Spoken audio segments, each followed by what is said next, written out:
Good morning to all BPSC aspirants. You are most welcome on the Career Shaper. I am Subhash Poddar. This set of physical geography pertains only 20 objective questions, especially on the earthquake. One or two questions might be asked in the 67th PT. Now let's solve this set. Question number 1 देखें। प्राथमिक तरंगे यानी primary waves होते हैं। Option देखें, short wavelength का, long wavelength का, high frequency, low frequency.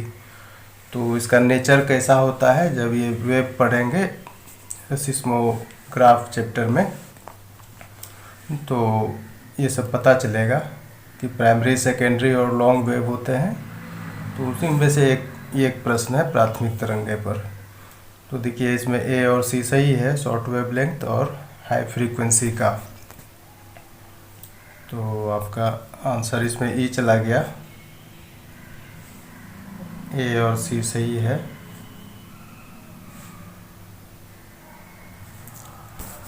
Short wavelength and high frequency. 2 number देखें, प्राइमरी तरंगे अनुदैर्ध्य तरंगे हैं जो गमन करते हैं, यानी प्राइमरी वेव्स जो होता है वो लॉन्गिट्यूडनल वेव्स होता है। और वो कैसे ट्रेवल करता है? तो ऑप्शन देखें, सॉलिड क्रस्ट से, मेंटल से, क्रोड के तरल हिस्से से, क्रोड के ठोस हिस्से से। तो इसमें देखिए ये ए बी सी तीनों सही है। सॉलिड क्रस्ट से गमन करेगा ये वेव, और मेंटल से, फिर क्रोड के तरल हिस्से से यानी कि liquid part of the earth core. तो इसमें 3 सही हो गया और इस तरह से आंसर इसका चला गया ई।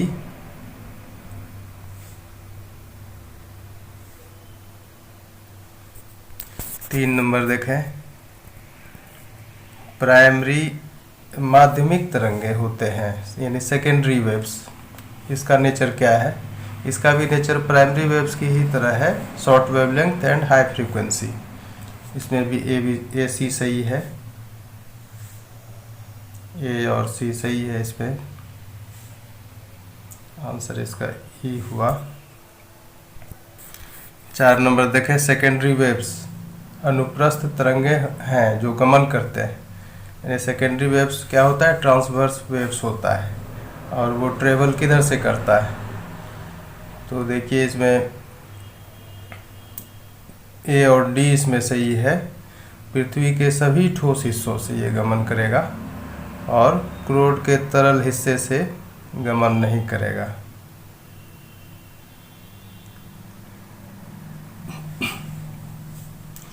तो इसमें आंसर ए और डी सही है।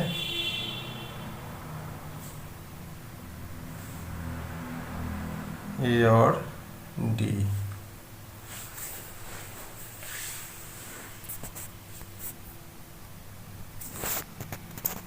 तो इसका आंसर ई हो गया।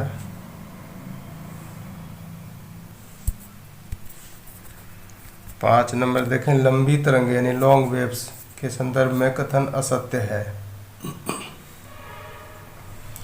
छोटा तरंगदैर्घ्य एवं ऊंची आवृत्ति असत्य कथन चुनना है। लंबा तरंगदैर्घ्य एवं कम आवृत्ति भूपर्पटी के परत तक सीमित भूकंपों की अधिकांश संरचनात्मक क्षति का कारण। तो देखिए इसमें बी सी डी सही है और इस तरह से असत्य हो गया आपका ए। यही आंसर होगा।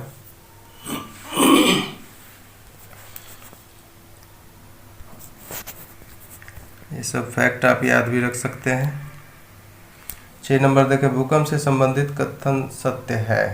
भूकंप से संबंधित क्या होता है? भूकंप। ऑप्शन देखें, आधारभूत रूप से पृथ्वी का कंपन है, ये सही है। यह कंपन ऊर्जा के द्रुत उन्मुक्ति से उत्पन्न होता है, यानी रैपिड रिलीज ऑफ एनर्जी जो होता है उसी से ये कंपन, वाइब्रेशन प्रोड्यूस होता है, जनरेट होता है। ये भी सही है। सी देखें, यह ऊर्जा फोकस से सभी दिशाओं में तरंगों के रूप में विकसित होता है, ये भी सही है। और डी तरंगे काफ़ी सदृश होती है। किसके सदृश होती है? किसी शांत तालाब में एक कंकड़ फेंकने से उत्पन्न क्षोभ से, जो देखते हैं कि वो फैलता जाता है गोल गोल पानी में कंकड़ फेंकने के बाद, वैसा ही कुछ होता है भूकंप में। तो ये चारों ऑप्शन सही है। तो इस तरह से आपका आंसर इसमें ये सब सही है। तो इस तरह से आंसर इसका ई हो गया।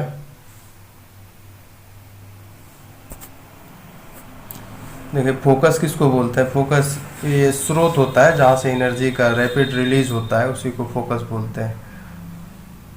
ठीक कंकड़ के प्रभाव के समान जो जल तरंगों को गति में ला देता है, एक भूकंप सिस्मिक वेव्स उत्पन्न करता है जो अर्थ के इंटीरियर से बाहर की ओर रेडिएट होता है, विकिरित होता है। तो इस तरह से भूकंप होता है। 7 नंबर देखें। फोकस से बढ़ती दूरी के साथ ऊर्जा। फोकस जहाँ पर जो स्रोत होता है, जहाँ एनर्जी का रैपिड रिलीज होता है, वहाँ से अगर डिस्टेंस बढ़ रहा है तो उसके साथ एनर्जी का क्या हाल होगा, देखिए। ऑप्शन देखें। द्रुत रूप से विलुप्त होती है, डिसिपेट्स रैपिडली, ये सही है। और बाकी सारे ऑप्शन गलत हैं। धीरे धीरे विलुप्त होती है, कभी नहीं, द्रुत रूप से बढ़ती है, ये सब गलत है। आंसर होगा इसका ए, डिसिपेट्स रैपिडली। फोकस से बढ़ती दूरी के साथ एनर्जी बहुत ही द्रुत गति से विलुप्त होती है। और इसके लिए वर्ल्ड ओवर ये सिस्मिक वेव को रिकॉर्ड करने के लिए ये लगा होता है, सिस्मोग्राफ लगा होता है हर जगह, उससे ही रिकॉर्ड होता है कि फोकस से बढ़ती दूरी के साथ एनर्जी का क्या ये है, रेशियो है। 8 नंबर देखें। ज़्यादातर भूकंप आते हैं, कहाँ आएगा ज़्यादातर भूकंप? देखिए सक्रिय प्लेट बाउंड्रीज के संबद्ध भ्रंशों पर। वैसा प्लेट बाउंड्रीज जो एक्टिव है और उससे जो जुड़ा हुआ फॉल्ट है, भ्रंश है, वहीं पर भूकंप ज़्यादा आएगा। तो आंसर इसमें ए सही है। बाकी इसका भी सब ऑप्शन गलत है। अक्रिय प्लेट बाउंड्रीज, सक्रिय प्लेट के अंदर, सक्रिय प्लेट के बाहर, ये सब गलत है। आंसर इसका ए हो जाएगा। सक्रिय प्लेट बाउंड्रीज से संबद्ध भ्रंशों पर ज़्यादातर भूकंप आते हैं। 9 नंबर देखें। प्लेट मॉडल प्रस्तावित करता है। प्लेट मॉडल क्या प्रस्तावित करता है? लिथोस्फीयर के बड़े स्लैब्स निरंतर गति में हैं। तो ये तो है ही, लिथोस्फीयर के बड़े स्लैब्स जो जिसको प्लेट बोलते हैं, वो हमेशा गति करता है, कंटिन्यूसली इन मोशन। और ये सारा ऑप्शन नीचे गलत है। फोटोस्फीयर, स्थेनोस्फीयर, क्रोमोस्फीयर, ये सब नहीं होगा। ये होगा इसका आंसर। लिथोस्फीयर के बड़े स्लैब्स निरंतर गति में है, प्लेट मॉडल यही कहता है। अब देखिए भूमंडलीय प्लेटें एक टूटे अंडे के खोल के सदृश होते हैं, ये तो आप जानते हैं, जो क्रैक्स डेवलप करते हैं अपने सतह के चारों ओर। जब जेंटली हिट करते हैं तब ये क्रैक डेवलप होता है। प्रत्येक इंडिविजुअल क्रैक्ड पार्ट पृथ्वी के सतह पर एक प्लेट के जैसा है, और मोबाइल प्लेट्स एडजॉइनिंग प्लेट्स के साथ इंटरएक्ट करता है और अपने किनारों पर चट्टानों पर स्ट्रेन डालता है, उस पर दबाव डालता है और उन्हें डिफॉर्म करता है। तो ये सब होता रहता है। हालांकि ये बहुत ही लंबा पीरियड लेता है, ये सब जो प्रोसेस है काफ़ी लॉन्ग पीरियड तक होता रहता है और पता नहीं चल पाएगा किसी को। मशीन जो फिट किया जाता है उसी से कुछ कुछ पता चलते रहता है। ये बहुत लॉन्ग प्रोसेस है। तो आंसर इसका ए हो गया। 10 नंबर देखें, इन प्लेट सिस्मिसिटी ऐसी भूकंपीय गतिविधियां हैं जो प्लेट मार्जिन से दूर प्लेटों के अंदर अवस्थित होते हैं, प्लेट मार्जिन के करीब प्लेटों के अंदर अवस्थित होते हैं, आमतौर पर भूपर्पटी के कमजोर क्षेत्रों तक सीमित होते हैं। आमतौर पर भूपर्पटी के मजबूत क्षेत्रों तक सीमित होते हैं। तो इसमें ए और सी सही है। प्लेट मार्जिन से दूर प्लेटों के अंदर अवस्थित होते हैं, आमतौर पर भूपर्पटी के कमजोर क्षेत्रों तक सीमित होते हैं। यही होता है इन प्लेट सिस्मिसिटी। ए और सी इसमें सही है। आंसर इसका हो गया, ई चला गया।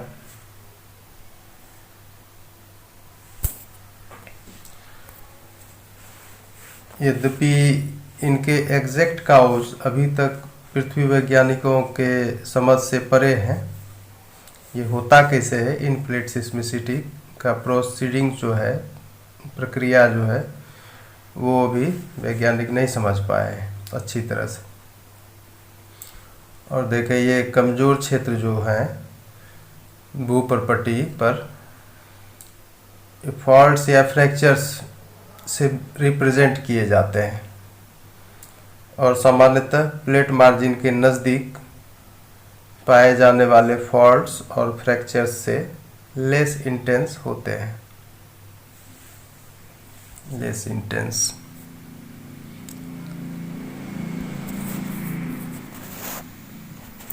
ग्यारह नंबर देखें, नर्मदा सोन लाइनमेंट के संबंध में कथन सत्य है। ये नर्मदा सोन लाइनमेंट क्या होता है? देखिए ऑप्शन, इन प्लेट सिस्मिसिटी का क्षेत्र सक्रिय हिमालयी क्षेत्र से दूर कम परिणाम के ट्रेमर बार बार देखे गए। जबलपुर भूकंप सटीक उदाहरण है। तो ये सभी ऑप्शन सही है। नर्मदा सोन लाइनमेंट से के संबंध में ये सारे ऑप्शन सही बयां कर रहे हैं। ये सब अच्छा प्रश्न है, ये सब सही होगा।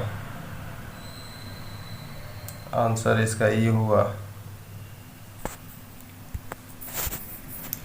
12 नंबर देखें, लातूर में सितंबर 1993 में आया भूकंप एक अकल्पनीय सिस्मिक दुर्घटना थी। यह क्षेत्र, देखिए इस पर प्रश्न बार बार आते रहते हैं लातूर पर, और इसका यूनिकनेस ही इसको प्रश्न बनाते रहता है। अब देखिए ऑप्शन, पृथ्वी के सतह पर सबसे अस्थायी भूखंडों में से एक है। ये सही है। बी गलत है, पृथ्वी के सतह पर सबसे अस्थायी भूखंडों में, ये गलत है। सी देखे, लगभग नगण्य भूकंपीय गतिविधि वाला है यह क्षेत्र, ये भी सही है। लगभग पूर्ण भूकंपीय, गलत है। तो इसमें आंसर ए और सी सही है। ये सही है, ये सही है, तो ई हो जाएगा। ये सब प्रश्न पूछता रहता है।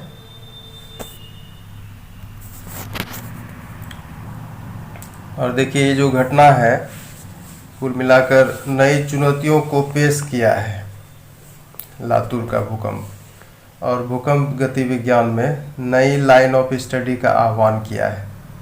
वास्तव में लातूर भारत के सबसे पुराने क्षेत्र यानी प्रायद्वीपीय क्षेत्र में थ्रेड्स के पर्सपेक्टिव को चेंज कर दिया है। तो इस तरह से ये यूनिक बनता है। तो इस पर प्रश्न बार बार पूछा जाता है। 13 नंबर तक है, भुज गुजरात में आए भूकंप से संबंधित तथ्य सही नहीं है। सही नहीं है। देखिए ऑप्शन, क्षेत्र में बढ़ते इन प्लेट स्ट्रेस के कारण भूकंप आया था, ये सही है। संपूर्ण कच्छ एक भ्रंश है, ये भी सही है। भुज अल्लाहबंद फॉल्ट के नज़दीक स्थित है, ये भी सही है। ये गलत है, डी नंबर, भुज अल्लाहबंद फॉल्ट से दूर स्थित है, यही गलत है।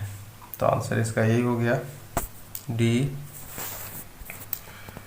14 देखें छुपे हुए ढाल यानी कंसील्ड शील्ड्स होते हैं। क्या होता है ये? पृथ्वी के अस्थायी हिस्से, stable parts of the earth, unstable parts of the earth, swampy parts of the earth यानी दलदली हिस्सा, most seismic parts of the earth. ये बी सी डी गलत है, ए आंसर होगा इसका। स्टेबल पार्ट ऑफ द अर्थ होगा, ये कंसील्ड शील्ड इसी को बोलते हैं। 15 देखें इन प्लेट सिस्मिसिटी से संबंधित असत्य विकल्प चुने। असत्य विकल्प चुनना है। ऑप्शन देखें छुपे हुए ढालों के पुनर्सक्रियण के कारण होता है, due to the reactivation of concealed shields. ये तो सही है। निरंतर गति के कारण ऊर्जा मुक्त होने से यानी release of energy due to the continuous movement, ये भी सही है, ऐसा होता है।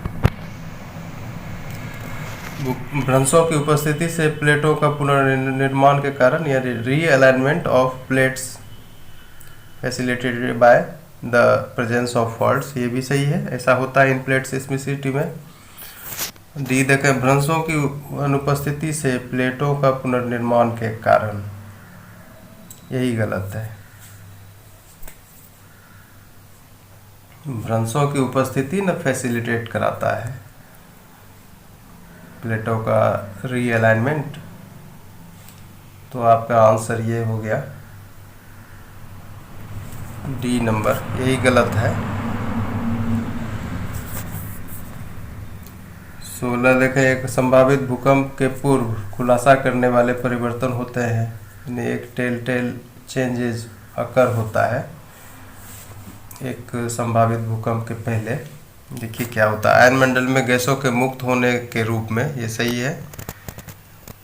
आयनमंडल में विद्युत आवेशित कणों के रूप में, ये भी सही है। इलेक्ट्रिकली चार्ज पार्टिकल्स के रूप में।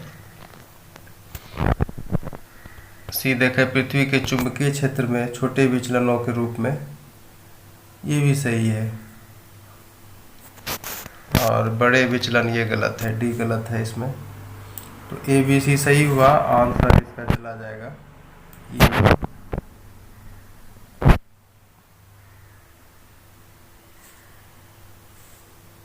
ए बी सी, ये तीनों सही है, इसलिए ये आंसर हो जाएगा, ई हो जाएगा आंसर।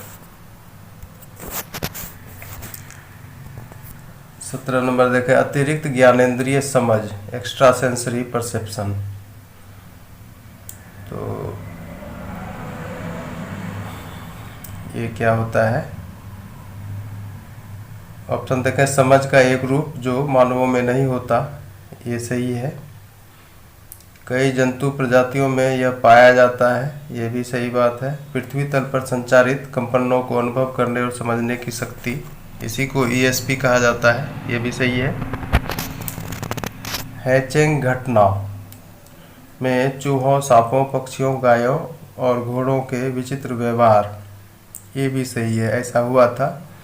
उससे वहाँ पर जो है अर्ली वार्निंग कर दिया गया, तो काफ़ी नुकसान, काफ़ी लोगों की जान बची थी। तो ये भी सही है, यानी कि इसमें ए बी सी डी सभी सही है, आंसर इसका ही चला गया। ये सब सही है।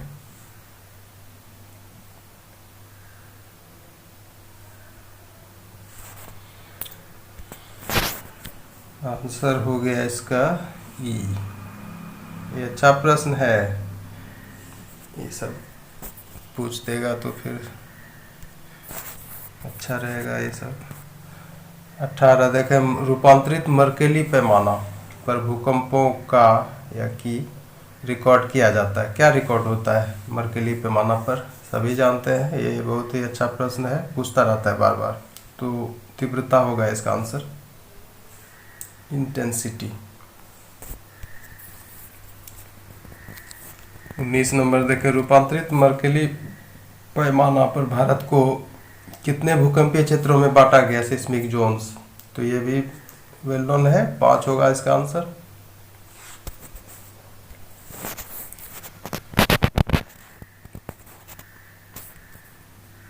20 नंबर देखें, जोन 5 में पड़ने वाले क्षेत्र हैं। देखिए कौन कौन सा क्षेत्र होता है जोन 5 में।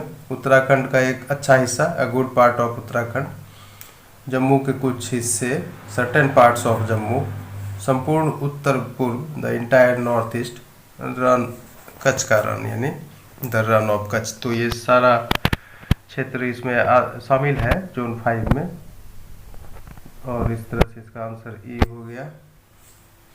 इसके अलावे भी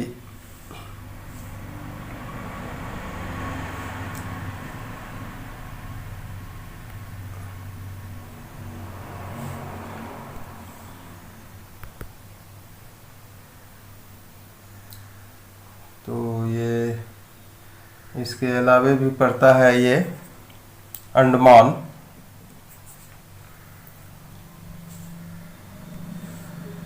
ये सब ऑप्शन सही है,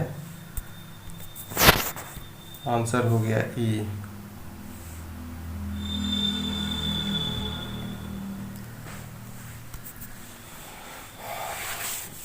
Concluding this set, I feel much satisfaction. Many more sets to be put on the career shaper in the days to come. So don't worry, I am with you. Till then, watch videos on career shaper. Thanks.